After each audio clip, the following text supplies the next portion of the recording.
ఏదైతే double sanctions చాలా అవుతున్నాయి మేడం.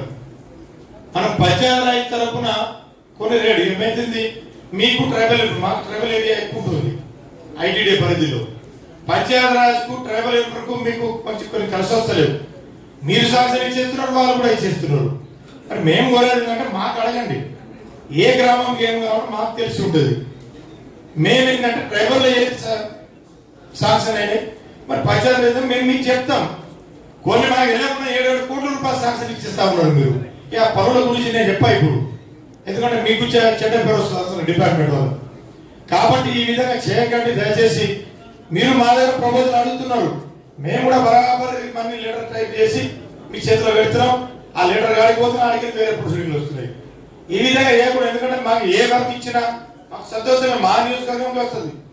ఏదైనా మాకు మంచిదే, అవి మా నియోజకవర్గం డెవలప్ కావాలి కదా. కానీ డబ్బులు కావడం వల్ల అయితే ఏమైందంటే అక్కడ నిధులు పక్కన పోతున్నాయి, దానికి లేట్ అవుతుంది అనవసరం. కాబట్టి ఈ కోటేసి ఖచ్చితంగా మనం ట్రైబల్ తోటి కూర్చొని పని చేసుకోవాలని చెప్పి ఈరోజు చాలా మంచి రోజు. అందరు అధికారులతోటి సమావేశం పెట్టినందుకు గౌరవ మంత్రి గారికి ప్రత్యేకంగా ధన్యవాదాలు చేసుకుంటూ, నేను కొంచెం 5 నిమిషాలు ఆలస్యమైన కానీ నేను వచ్చినప్పటి నుంచి వింటా ఉన్నాను. ప్రతి ఒక్కరు ఎందుకు రోడ్ చాలు కాలేదు, ఎందుకు కాలేదని చెప్పి ప్రతి ఒక్క ఎమ్మెల్యేలు అందరం అధికారులను అడుగుతా ఉన్నాం. నేను కూడా అధికారులను కోరేది ఒకటే, మీరెందుకు మాట పడతారు అనవసరంగా. ఎవరైతే పనులు చాలు చేస్తారో వాళ్ళందరినీ 60 కింద పక్కకు పెట్టి ఎవరిని వేయండి, క్యాన్సిల్ చేసుకోండి. వాళ్ళ మీద మనకి ఎందుకు అంతగానం ప్రేమ ఉన్నటువంటి ప్రతి ఒక్క నియోజకవర్గంలో కానీ జిల్లాలో ఇద్దరు కాంట్రాక్టర్స్ ఉన్నారు. మరి వాళ్ళేందో ప్రతి పనిని వాళ్ళు టెండర్ వేస్తారు. ముఖ్యంగా వాళ్ళందరికీ తెలుసు కొంచెం బిల్ ఆలస్యం అవుతుందని చెప్పేసి అందరికి తెలుసు. సరే ఆలస్యమైనా కానీ వాళ్ళు ఎందుకు టెండర్ వేస్తున్నారు, మరి వాళ్ళు టెండర్ వేయద్దు కదా, బిల్ వస్తున్నా లేట్ అవుతుందో తెలుసు. అలాంటప్పుడు వాళ్ళు టెండర్ వేసుకోవద్దు కదా. కాబట్టి అలాంటి వాళ్ళని మీరు ఒక లిస్ట్ తయారు చేయండి. ఇప్పుడు ఉన్నదని ఎక్కువ మంది లేరు జిల్లాలో, 2-3 కాంట్రాక్టర్సే ఉన్నారు. వాళ్ళని పిలిపించి గతంలో ఎన్ని పనులు తీసుకున్నారు, వాళ్ళు ఎన్ని స్టార్టెడ్స్ ఉన్నాయి, ఎన్ని నాట్ స్టార్టెడ్స్ ఉన్నాయి, ఇంకా అగ్రిమెంట్ దశలో ఎన్ని పెండింగ్స్ ఉన్నాయి, ఇంకా టెండర్ దశలో ఎన్ని ఉన్నాయి, కొంచెం రివ్యూ చేయండి. ఇప్పుడు జిల్లాధికారులు ఈ లెవెల్లో కానీ ఎస్సీ లెవెల్లో, డి లెవెల్లో, ఏ లెవెల్లో పిలిపించి మీరు చేస్తే కాబట్టి దాంట్లో మాకు కూడా పిలండి. ఇప్పుడు కాంట్రాక్టర్ అయితే మంత్రి గారు కూడా చెప్పినట్టు కాంట్రాక్టర్లదే ప్రత్యేకంగా ఒక మీటింగ్ పెట్టండి. ఇప్పుడు అనవసరంగా వాళ్ళు చేయబట్టి మీరు మాటలు పడుతున్నారు, మీరు మాటలు పడాల్సి వస్తున్నది. మీరు చేయలేదు దాంట్లో. మీరు అందరూ ఇంజనీర్స్ రోడ్ చేపిస్తారు కానీ వాళ్ళదైతే మంచి చెడు బిల్లు గురించి మీరు చూడలేరు కదా. కాబట్టి వాళ్ళు చేసే తప్పులన్నీ మనం పడుతున్నాం. కాబట్టి ఖచ్చితంగా వేరే కాంట్రాక్ట్లో మేము తప్పిస్తాం, వాళ్ళని మెప్పించి వేరే వాళ్ళతో చెప్పాలని చెప్పిస్తాం. వాళ్ళు పని చేయరు, పని చేయనియరు ఉన్నోళ్ళు.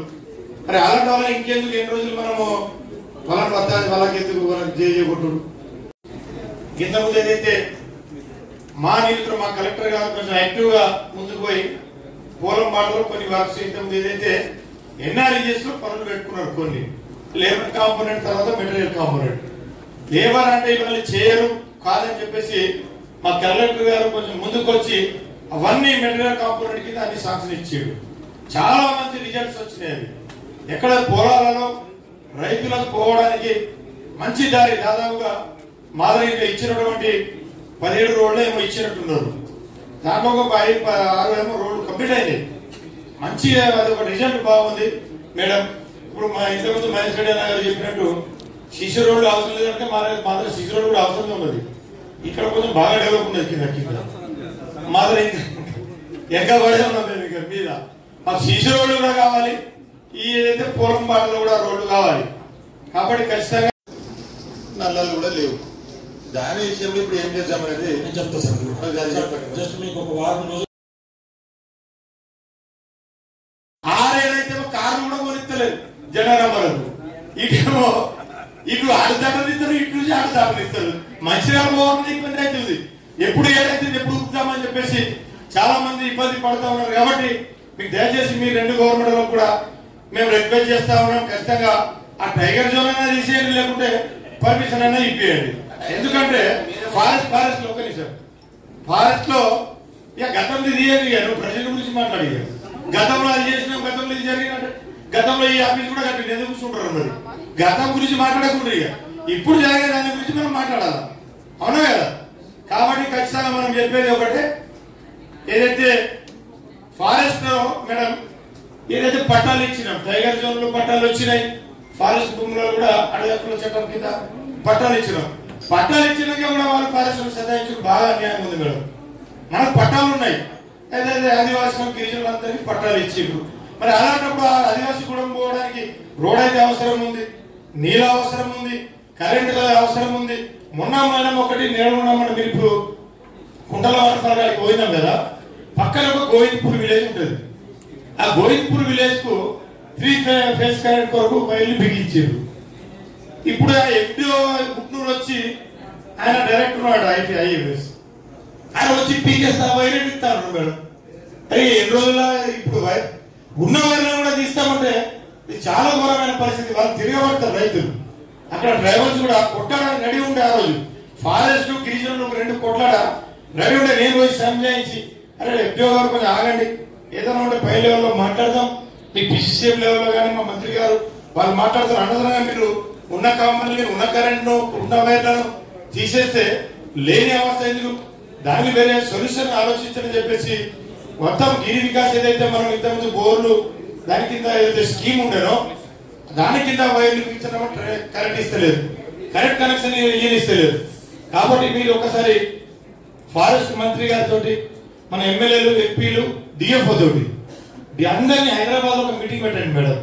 మీరు ఏమైతుందంటే పై లెవెల్లో మనం ఎంత చెప్పినా ఈ చౌకీదారులు సేదారులు మనకు తినరు, వాళ్ళ ఆఫీసర్ చెప్తేనే ఇంకా వాళ్ళు. కాబట్టి వాళ్ళ ఆఫీసర్ డిఎఫ్ఓ గారికి గట్టిగా మనం చెప్పాలా, అయితే ఆయన వాళ్ళకి చెప్తాడు, వాళ్ళు పనులు చేస్తారు.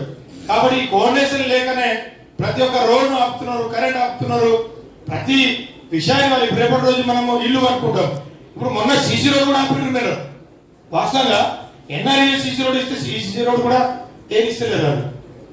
అంటే ఆఖరికి అక్కడ ఏంటంటే మొదటి క్వశ్చన్స్ ఉన్నది, అరే ఇల్లు ఉన్నాయి అన్నంటే సీసీ రోడ్ ఏంటి అంటే సీసీ రోడ్ ఏది ఇస్తలేదు. అంటే బాగా అన్యాయంగా ఫారెస్ట్ వాళ్ళు చాలా ఇబ్బంది అవుతున్నది. కాబట్టి దీని మీద మీరు ప్రత్యేకంగా చొరవ తీసుకోవాలి.